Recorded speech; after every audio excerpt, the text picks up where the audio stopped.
Song Duke की मौत के कई दिन गुजर जाने के बाद किंग जोंग के लिए न्यू कॉन्कुबाइन ढूंढने की तैयारियां शुरू हो जाती हैं और ये सब लेडी सुई की जिम्मेदारी होती है।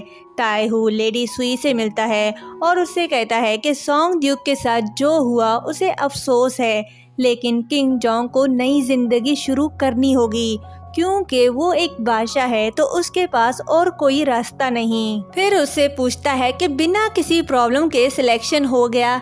लेडी सुई कहती है कि मैं जानती हूँ कि किंग जोंग सॉन्ग ड्यूक से बहुत प्यार करता है। सॉन्ग ड्यूक वो थी जिसे उसने अपनी मर्जी से चूज किया था और मज़े की बात यह है कि दुनिया को इसके बारे में पता चल गया, उस शख्स के बारे में जिससे किंग जोंग सबसे ज़्यादा प्यार करता था। फिर उसे चुने गए कॉन्कुबाइन के बारे में बताती है कि तीनों ही एक तरह से सॉन्ग ड्यूक जैसी लग रही थी, जिसमें से एक की इंटेलिजेंट आइज, दूसरे की ब्राइट स्माइल और तीसरी हम्बल पर्सनैलिटी। तीनों के पास कुछ न कुछ ऐसा था जो सॉन्ग ड्यूक के पास था। ताएहू पूछता है तो क्या किंग जोंग ने उनमें से किसी को चुना।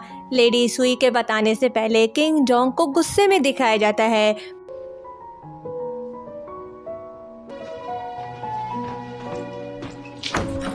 फिर लेडी सुई बताती है कि उसने किंग जोंग को इतने गुस्से में कभी नहीं देखा। फाइनली उन्होंने एक कॉन्कुबाइन चूज कर लिया जिसका नाम सू है, लेकिन वो सॉन्ग ड्यूक की तरह बिल्कुल नहीं। फिर रो कर बताती है कि वो किंग जोंग के लिए खुश है। लेडी सुई को रोता देखकर ताएहू पूछता है कि क्या वो उसके लिए कुछ कर सकता है, तो लेडी सुई उससे कहती है कि वो किंग जोंग को प्रोटेक्ट करे ताकि वो अकेले रहकर ज़्यादा दुखी ना हो। ताएहू कहता है कि वो ऐसा ही करेगा। सू के वाइफ बनने के बाद पहली बार उसने अपने हाथों से सूप बनाया जिसे किंग जोंग के पास लाया जाता है। किंग जोंग उस सूप को देखता है तो कहानी पास्ट में चली जाती है जहां किंग जोंग का बर्थडे होता है और सॉन्ग ड्यूक वही सूप बनाकर किंग जोंग के लिए लेकर आती है। लास्ट एपिसोड बहुत ज़्यादा इमोशनल था, इसलिए इस एपिसोड में जितने भी हैप्पी मोमेंट्स थे मैंने उन सब को डिटेल के साथ एक्सप्लेन किया। किंग जोंग जब खाने से पर्दा उठाता है तो उस सूप को देखकर मुंह बना लेता है तो सॉन्ग ड्यूक कहती है कि खाने की शक्ल से टेस्ट ज़्यादा इम्पोर्टेंट है। बेचारा किंग जोंग सॉन्ग ड्यूक को ना नहीं करता और खाने लगता है।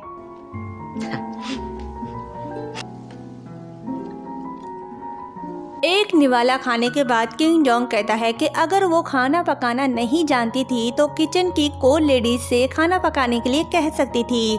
सॉन्ग ड्यूक कहती है कि आज उसका बर्थडे है तो इसलिए वो खुद उसके लिए खाना पकाना चाहती थी। किंग जोंग कुछ ऐसा कहता है।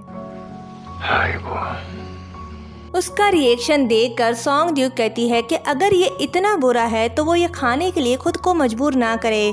किंग जोंग कहता है कि उसका ये मतलब नहीं था, ये बहुत टेस्टी है और वो ये पूरा फिनिश करेगा और कहता है कि मैं पहली बार ऐसा डम्पलिंग सूप देख रहा हूँ, ये वाकई में अजीब लग रहा है। फिर अच्छे हबी की तरह पूरा फिनिश करता है तो सॉन्ग ड्यूक एक और बाउल उसके सामने रख देती है। किंग जोंग मुंह बनाता है तो सॉन्ग ड्यूक कहती है कि तुमने ही तो कहा था ये डिलीशियस है। किंग जोंग कहता है कि वो ये कैसे खा सकता है तो सॉन्ग ड्यूक कहती है कि पूरा मुंह में डाल दो। किंग जोंग फिर सॉन्ग ड्यूक से खाने का कहता है। सॉन्ग ड्यूक मना करती है और कहती है कि उसे खाता देखकर उसका पेट भर गया। किंग जोंग कहता है कि उसने ये सूप दिल से बनाया तो वो अकेले कैसे खा सकता है। सॉन्ग ड्यूक कहती है कि वो कैसे खा सकती है तो किंग जोंग उसे मुंह खोलने का कहता है। सॉन्ग ड्यूक शर्माती है तो किंग जोंग उसे खिला देता है। फिर दोनों एक दूसरे को खिलाने लग जाते हैं। उन लम्हों को याद करके किंग जोंग सूप नहीं खाता और मुलाजिम से क्वीन सू को सॉरी बोलने का कहता है। Next day king Jong song Duke को याद करके कहता है कि वो उसके बारे में सोचना छोड़ देगा, चाहे वो सोचने का नाटक ही क्यों न करे, इससे कोई फर्क नहीं पड़ता। वो बादशाह है, उसे अपना काम और अपना फर्ज निभाना है, इसलिए वो खुद से कहता है कि उसे सॉन्ग ड्यूक को भुलाना होगा, पर ऐसा होता नहीं। बस जाहिर तो वो ये दिखाता है कि वो भूल गया है, लेकिन सॉन्ग ड्यूक उसके दिल में बसती है। कई साल गुजर जाते हैं। किंग जोंग 54 साल का हो गया है और किंग जोंग वो बादशाह बन गया जो वो बनना चाहता था। न्यू सोल्जर्स के सिलेक्शन के लिए ट्रेनिंग चल रही होती है। किंग जोंग उन्हें देख रहा होता है। वहीं एक लड़का बहुत अच्छे से ट्रेनिंग कर रहा होता है तो किंग जोंग कहता है कि वो बहुत अच्छे से कर रहा है। फिर उसकी तरफ इशारा करके उसे मिलने के लिए बुलाता है। उसके बुलाने पर वो वहाँ आता है और अपना नाम सोंग गोंग मिन बताता है। किंग जोंग उसे चेहरा दिखाने को कहता है तो उसका चेहरा देखकर कहता है कि तुम जाने पहचाने लग रहे हो। फिर उससे उसके फादर का नाम पूछता है तो वो बताता है कि वो सोंग सिक का बेटा है, मतलब ये कि सोंग ड्यूक के भाई का बेटा। उससे मिलने के बाद किंग जोंग फिर से सोंग ड्यूक के बारे में सोचने पर मजबूर हो जाता है। सोंग ड्यूक की बरसी बहुत करीब है। किंग जोंग ताएहू को बताता है कि 5 दिन बाद सोंग ड्यूक की बरसी है तो ताएहू कहता है कि काफ़ी अरसा हो गया है सोंग ड्यूक के बारे में बात करते हुए। किंग जोंग कहता है कि लंबे समय से मैं उसके बारे में भूल गया था। ये कहते ही वो उन्हीं जगह जाता है जहां उसने सोंग ड्यूक के साथ बहुत अच्छा वक्त गुजारा था।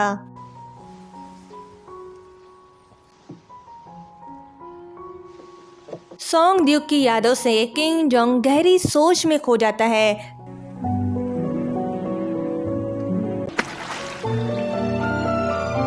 ताएहू उसके पास आता है और कहता है कि उसने सुना है किंग जोंग उस शख्स की तलाश में है जो सोंग ड्यूक को वैसे ही याद करता हो जैसे वो करता है। वो जल्द ही उससे मिलने आएगी और उससे मिलके उसको सुकून मिलेगा।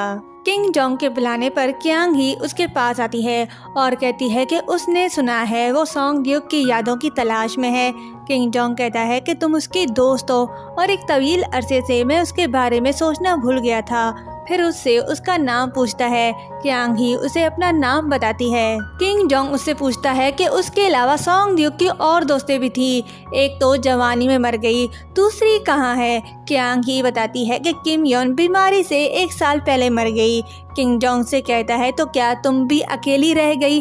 क्यांग ही कहती है नहीं, मैं अकेली नहीं हूँ। मैंने अपने दोस्तों से वादा किया था कि हम एक दिन जरूर मिलेंगे, तो मेरी दोस्तें मेरा इंतजार करेंगी और साथ ही सोंग ड्यूक भी। किंग जोंग कहता है कि सोंग ड्यूक उसका इंतजार क्यों करेगी। फिर गुस्से से उसके पास जाते हुए कहता है कि वो मेरी वाइफ, मेरी पर्सन है, चाहे कितना अरसा गुजर गया हो वो मेरी है और मैं उसे कभी किसी और को नहीं दूंगा। क्यांग ही बताती है कि उसे लगा कि वो सोंग ड्यूक के बारे में भूल गया है। फिर उसे बताती है कि सोंग ड्यूक की यादें उस महल में रखी हैं जहां प्रिंस मून ह्यो रहा करते थे। अगर वो उसे हुक्म देता है तो वो उसकी निशानियां लेकर आएगी।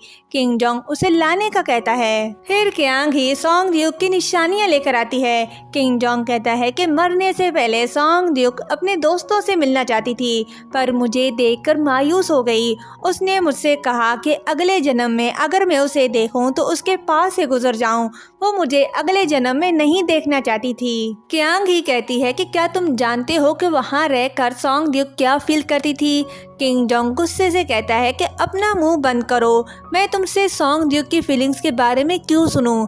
मुझे दूसरों से सुनने की ज़रूरत नहीं, अपनी हद में रहो।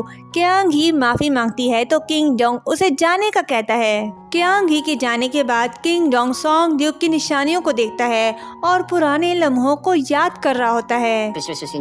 아까부터 생각시 자꾸 사람 하찮게 보는데.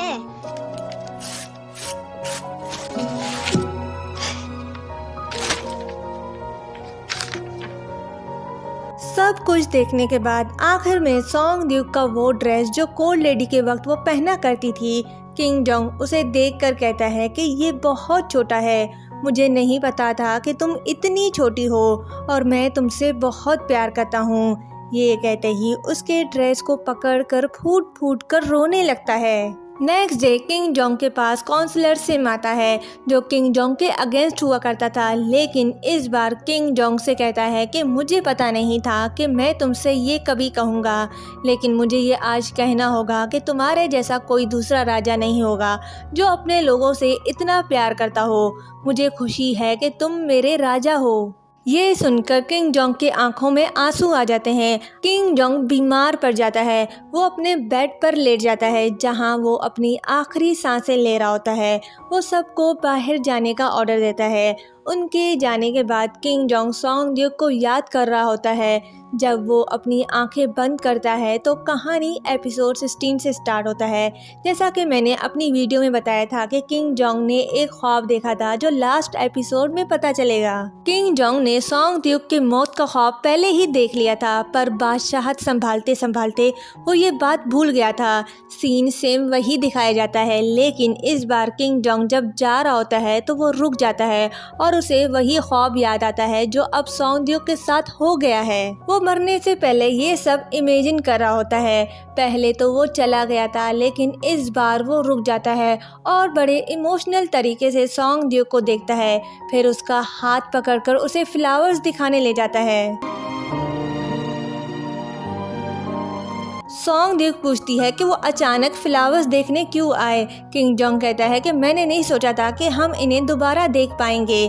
सॉन्ग ड्यूक कहती है कि वो फ्लावर्स फिर कभी देख लेंगे, उसे वापस जाना चाहिए, सब उसका इंतजार कर रहे हैं। किंग जोंग कहता है कि साल बीत चुके हैं और कभी कभार मुझे खुद पर यकीन नहीं आता कि मुझे सच में तुम्हारी याद आती थी या पास्ट को प्यार से दिखाया गया है। अब मुझे पता चला कि मैंने तुम्हें बहुत याद किया और उन दिनों को याद किया जो मैंने तुम्हारे साथ बिताए थे। फिर उसका हाथ पकड़कर कहता है कि मैं तुम्हारा हाथ कभी नहीं छोड़ूंगा। यही वो जगह है जहां मुझे होना चाहिए। इससे पता चलता है कि हमारे पास ज़्यादा समय नहीं है और हमें इंतज़ार नहीं करना चाहिए। फिर वो सॉन्ग ड्यूक को प्यार से देखकर सोचता है कि अगर ये पास्ट की मेमोरीज हैं तो ठीक है, अगर ये एक ख्वाब है तो ये भी ठीक है। इससे कोई फ़र्क नहीं पड़ता कि मैं मर चुका हूँ। मैं हमेशा इस पल को तुम्हारे साथ चुनूंगा और उम्मीद करता हूँ कि ये पल कभी न बदलें। और यहीं पर ये ड्रामा एंड होता है। बहुत से लोगों ने ये समझा था कि सॉन्ग ड्यूक मरी नहीं, वो सब बस एक ख्वाब था, लेकिन नहीं, सॉन्ग ड्यूक मर चुकी थी और किंग जोंग मरने से पहले ये सब इमेजिन कर रहा था। अगर मैं अपनी पर्सनल ओपिनियन दूं तो ये ड्रामा मेरा फेवरेट ड्रामा है और इस ड्रामे की स्टोरी, कास्टिंग और सॉन्ग हर चीज़ अपनी जगह परफेक्ट थी। आई होप आपको मेरा ये एक्सप्लेनेशन पसंद आया होगा। ये ड्रामा और मेरा एक्सप्लेनेशन आप सबको कैसा लगा प्लीज़ कमेंट करके ज़रूर बताएं। थैंक यू सो मच मुझे सपोर्ट करने के लिए।